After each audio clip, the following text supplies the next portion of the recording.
And then T1 found another level. It was everything, really, wasn't it?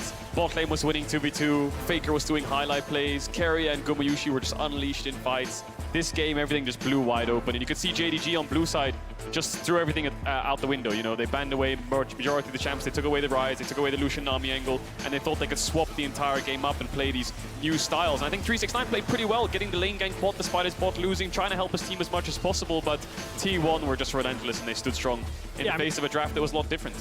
Jhin, Karma is something we haven't seen at all really at Worlds, kind of felt like conceding the fact that like we can't match them, and still got that first blood off that Keria flash. So T1 just absolutely incredible, played angry and slammed the door shut on this series when it felt like the other games were kind of close, a lot of close team fights. Yeah, also just goes to show, right, that well, for those first 3 games, all of the draft was warped around the top lane. When it came down to it, brass tack series point, it's the bot lane where the teams make the switch, but T1 still finds the answer. Well, we talked about, so I'm sorry, Keria's Ronaldo was just phenomenal this game. Oh yeah. But we've talked about how the bot lane was like kind of quietly, because there was so much top lane focus, doing really, really well consistently in these games. Not only in lane, but just finding these picks, finding these angles elsewhere in skirmishes.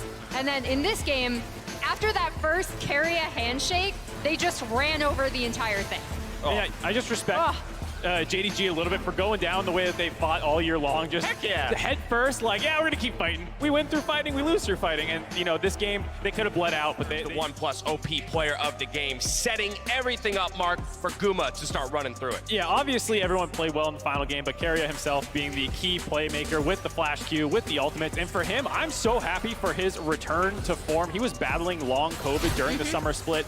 Obviously, Guma had a bit of a step down too, and people were kind of low on them through a lot of the year, second half of the year, excuse me. And so to see them step back up, absolutely dominate, and kind of be the key reason that T1 was able to win this series so decisively is just so happy for them. Yeah, the entire series long, this game specifically, the Renato ults, the flash forwards, getting Guma ahead was just great to see. But even on the Lucian Nami games, you know, the bubbles he was doing in those fights were actually game-changing bubbles on 369, picks on 369 to stop his team from falling.